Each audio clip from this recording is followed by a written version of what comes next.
बस्तर की जीवन रेखा इंद्रावती नदी बीते 2 महीनों से जल संकट से जूझ रही थी। किसानों के आंदोलन और जनदबाव के बाद अब इंद्रावती में दोबारा पानी लौट आया है। ओडिशा के खातीपुरा डैम से पानी छोड़ा गया है। किसानों की मक्के की फसलें बर्बाद हुई, मुआवजे की मांग उठी। सरकार ने अब 2 बैराज बनाने की घोषणा की है।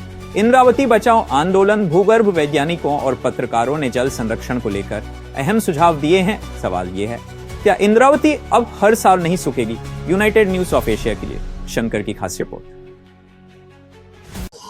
जी मैं बता रही हूँ क्या अब कुछ हो गए, हम बता रहे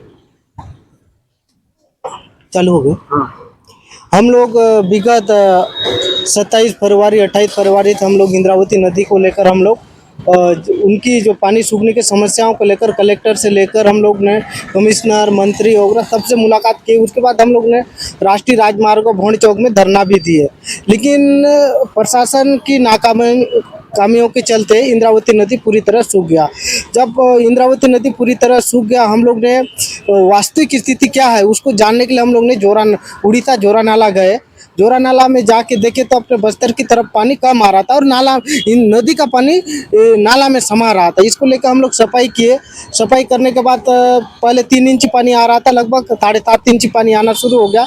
लेकिन जब पानी आते आते इंद्रावती नदी में पूरी तरह इंद्रावती नदी पूरा सूख गया था। साथ साथ में पूरा फसल भी पूरा बर्बाद हो चुका। इसके लेकर हम लोग ने जो सूखी हुई फसल की मुआवजा के लिए हम लोग मांग किए, कलेक्टर से मांग किए, कमिश्नर से, लगभग एसडीएम साहब वगैरह को सबको हम लोग ने इंद्रावती नदी बचाओ संघर्ष समिति के माध्यम से ज्ञापन वगैरह दिए हैं। और लगभग सरकार ने राजस्व विभाग के माध्यम से सर्वे तो की है कि मुआवजा देंगे बोल के। अगर मुआवजा देंगे नहीं देंगे वो सरकार की बात है, लेकिन हम लोग को संघर्ष करके मुआवजा की मांग की है। क्या आगे आप लोग रहे? नहीं, आगे हम लोग सरकार से आदरणीय केदार कश्यप जी से, आदरणीय किरण देव और एमएलए लखेश्वर बघेल जी और विनायक गोयल जी से हम लोग ये मांग कर रहे हैं कि सबसे पहले हम लोग 4 बैराज की मांग कर रहे हैं। सबसे पहले नगरनार क्षेत्र में एक बैराज की आवश्यकता है।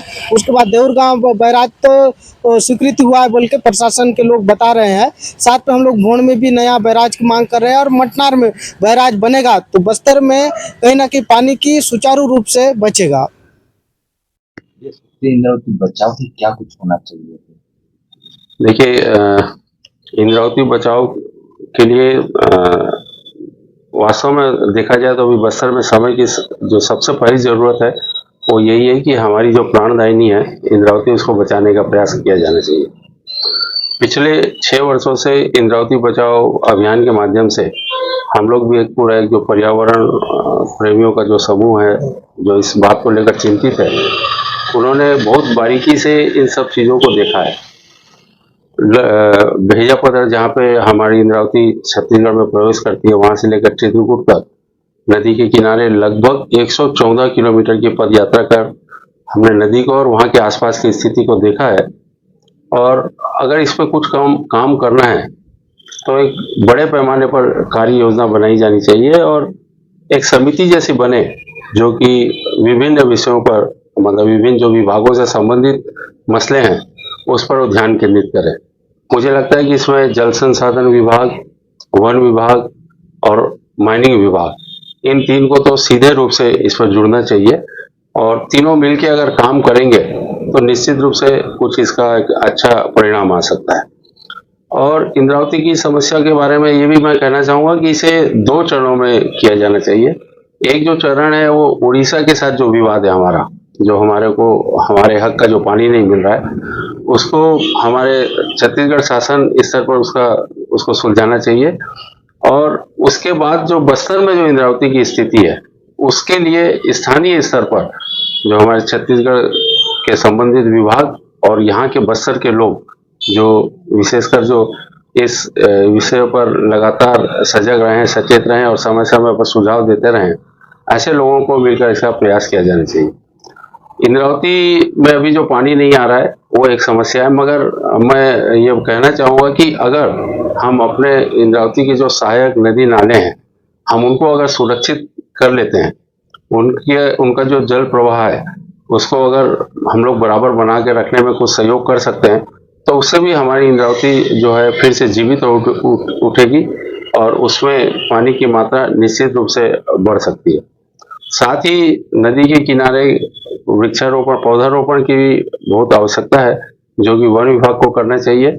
और जो हमारे एक तो अनावश्यक रूप से बहुत सारे जो एनिकेट बने हुए हैं और जहाँ पे रेत का जमाव बहुत ज़्यादा हो गया है, इस संबंध में और जो इंद्रावती जो हमारे छत्तीसगढ़ में प्रवेश करती है वहाँ पे जो रेत का जमाव है, इस संबंध में माइनिंग विभाग को कुछ कार्रवाई करके किस तरह से उस रेत को हटाया जा सकता है उसके लिए प्रयास करना चाहिए। तो इस तरह से अगर सब लोग मिलकर प्रयास करेंगे तभी इसका कुछ समाधान हो सकता है और स्थायी समाधान हो सकता है, और तभी हमारी जो आने वाली पीढ़ी है वो इससे निश्चिंत हो सकेगी। एक और भी बात है कि हमारी इंद्रावती के किनारे लगभग 200 गांव हैं जहां के लोग पूरी तरह से इंद्रावती पर निर्भर है। हमारे अभयारण्य हैं जो कि इंद्रावती के ऊपर निर्भर है। हमारे यहाँ की जो हरियाली है वो भी इस इंद्रावती के पानी से पोषित होती है। तो इन सब चीज़ों पर मिलकर प्रयास करने की ज़रूरत है, और अब समय आ गया है। अगर इस समय सब सक्रिय होकर इसके लिए प्रयास नहीं करते हैं तो निश्चित रूप से आने वाला समय बहुत मुश्किलों भरा होगा, और हमारे जो मूल निवासी हैं यहाँ के बस्तर के जो लोग हैं उन्हें बड़ी समस्या का सामना करना पड़ेगा। ये जो हमारे पर्यावरणविद हैं और जो नदी के ऊपर में जो विशेषज्ञ हैं नदी के पानी के और जल के ऊपर में, उनका ये कहना है कि जो एनिकेट होते हैं ये नदी को मारते हैं, और जब नदी पर बांध बनता है तो वो नदी को जीवित रखते हैं। मतलब एनिकेट नदी को मारेगा तो आपका जो बांध है वो उसको बारहमासी बना देगा। इस प्रकार की जो नीति है उस पर चलना चाहिए, और मैं तो छत्तीसगढ़ शासन से ये अनुरोध करूंगा कि बस्तर में एनिकेट पर पूर्णतः प्रतिबंध लगा दे। आवेदन आया है और उसका भी अभी दोनों सीएम से बात करने के बाद, जब हमारा छत्तीसगढ़ सीएम ने उड़ीसा सीएम से मिलने के बाद वहाँ कुछ काम हुआ जिसके कारण से अभी 50% जो पानी आ रहा है उसमें इंक्रीज हुआ है। और अभी जहाँ पहले पानी नहीं था उस अनेकट तक पानी भी पहुंचा है। बूंद में तो पहले पानी नहीं था तो वहाँ भी अभी पहुंच गया है। और इस साल उड़ीसा गवर्नमेंट का और प्रस्ताव ये डिसीजन के बाद और बड़ा काम के लिए भी उड़ीसा गवर्नमेंट ने अपने बजट में भी काम लिया गया है, वो भी करेंगे तो जोरा नाला का एक समाधान होगा। इसके अतिरिक्त हमारा कैपेसिटी को कैसे एनहांस करना है तो उसमें भी विभाग काम कर रहे हैं, सो दैट हमारा स्टोरेज कैपेसिटी को भी बढ़ाएंगे, सो दैट जोरा नाला का समस्या का परमानेंट सोल्यूशन निकल सकता है। देखिए, जैसा कि आप सभी जानते हैं कि सभ्यता का विकास नदियों के किनारे ही हुआ है। और अगर आप बस्तर की बात करें तो आप देखें बस्तर के 3 जिलों के प्रायः जितने प्रमुख गांव या शहर हैं वो इंद्रावती नदी के किनारे ही बसे हुए हैं। चाहे बात जगदलपुर की आप करें, चाहे आप बीजापुर की बात करें, आप भैरमगढ़ की बात करें, और ऐसे इसके अलावा सैकड़ों ऐसे गांव जो दंतेश्वरी मंदिर के किनारे ही बसते हैं। और इसकी प्रमुख वजह है पानी की उपलब्धता, चाहे वो पेयजल की उपलब्धता हो, चाहे वो निस्तारी के जल की उपलब्धता हो, चाहे वो कृषि के जल की उपलब्धता हो, या वो चाहे ग्राउंड वाटर लेवल बढ़ाने के लिए हो। इस पर जैव विविधता निर्भर करती है, बस्तर के वन निर्भर करते हैं, बस्तर का फ्लोरा फैना, यहाँ के जीव जंतु, और मतलब जितना कहा जाए कम है। तो निश्चित रूप से माँ के बाद अगर बस्तर वासियों के लिए कोई माँ है तो वो दंतेश्वरी माँ है, इंद्रावती माँ है। और इंद्रावती नदी की वजह से ही बस्तर की स्थापना, बस्तर यहाँ पर बसा हुआ है। ये बिल्कुल सही प्रश्न पूछा है कि इंद्रावती नदी जो कि पुराने समय में, आज से अपन 3-4 दशक पहले यदि अपन जाते हैं तो इंद्रावती नदी में हमेशा साल भर पानी रहा करता था। यहाँ के जो वाटरफॉल्स थे उसमें भी पानी रहा करता था। लेकिन हम पिछले 2-3 दशकों में देख रहे हैं कि लगातार जो पानी है वो इंद्रावती नदी में घट रहा है। इसकी जो मुझको जो वजह नज़र आती है, 2 नज़र आती है, जिसमें एक आप लोग लंबे समय से आप लोग बता रहे हैं कि भाई इंद्रावती नदी जो है उसमें बहुत सारे डैम बन गए हैं और उसका पानी जो है वो वहाँ पर भी रुका है, अप स्ट्रीम डायरेक्शन में रुका है, और साथ ही साथ इसका जो पानी है वो जोरा नाला में जाने लगा है ना, और इसकी वजह से यहाँ पानी कम हो रहा है। साथ ही साथ एक जो मेजर जो चीज़ है जिसको हम लोग अक्सर नज़रअंदाज कर देते हैं कि हज़ारों की तादाद में बोरवेल्स खोदे जा रहे हैं, जो कि पहले आज से 3-4 दशक पहले उतने नहीं थे। और इन बोरवेल के खोदे जाने की वजह से और हम लगातार अंधाधुंध अपन भूमिगत जल का हम क्या कर रहे हैं, दोहन कर रहे हैं। और भूमिगत जल के लगातार दोहन की वजह से क्या हो रहा है, वाटर टेबल जो है या भूमिगत जल का स्तर है वो लगातार कम हो रहा है। पुराने ज़माने में भूमिगत जल का स्तर काफ़ी ऊंचा रहता था, तो ज़मीन का पानी नदी में आता था और हमेशा पानी रहता था। आज क्या हो रहा है, नदी का पानी ज़मीन के नीचे जा रहा है क्योंकि वाटर टेबल क्या हो गया है, नीचे चला गया है। ये दो वजह जो मुझको जो नज़र आती है वो नज़र आती है। इसके अलावा पॉपुलेशन भी बहुत बड़ा है शहरों का, और पॉपुलेशन बढ़ने से वाटर की डिमांड भी बहुत बड़ी है, और इस वजह से भी पानी की उपलब्धता में क्या हो रही है, लगातार कमी आ रही है। अब इस कमी की वजह से क्या हो रहा है कि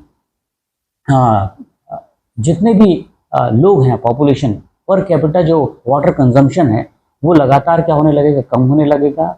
मास स्केल में लोगों को रोजगार में भी और रहने सहने में भी उनको दिक्कत होने लगेगी। इसकी वजह से लोग का माइग्रेशन की भी आशंका बढ़ने लगती है, पॉल्यूशन की भी आशंका बढ़ने लगती है। अब आखिर इसको अपन, इस प्रॉब्लम को अपन एड्रेस कैसे करें? इस प्रॉब्लम को दूर करने के लिए पहला तो हमको ये जो अंधाधुंध हम जो पानी की जो हम दोहन कर रहे हैं, ग्राउंड वाटर का हम कर रहे हैं, इसमें एक लिमिटेशन आना चाहिए कि हम इस तरीके से मनमाना हम पानी को हम उपयोग न करें। दूसरा जो होना चाहिए, जो हम जो स्ट्रक्चर जो बनाने की कोशिश कर रहे हैं कि भाई जगह जगह पानी यदि रुकेगा, बच्चों यदि पानी यदि रुकेगा तो रन ऑफ वाटर को जितना हम रोकेंगे उतना पानी क्या होगा, नीचे जाएगा, इससे वाटर टेबल क्या होगा, ऊपर आएगा। तो हम किसी बहुत बड़े बांध की जगह हम बहुत सारे छोटे छोटे यदि अपन बांध बनाए, स्टॉप डैम्स बनाए, तो ये क्या हो जाएगा, पानी को धीरे धीरे क्या करेगा, वो रन ऑफ वाटर को रोकेगा और पानी क्या हो जाएगा, रिचार्ज होगा। और दूसरा, हम आम लोगों में भी ये भावना होनी चाहिए कि हम मनमाना हम भूमिगत जल का दोहन न करें, और ये जो जोरा नाला वाली जो समस्या है उसको भी हम लोग क्या करें, निदान करें। ऐसा मुझको नजर आता है।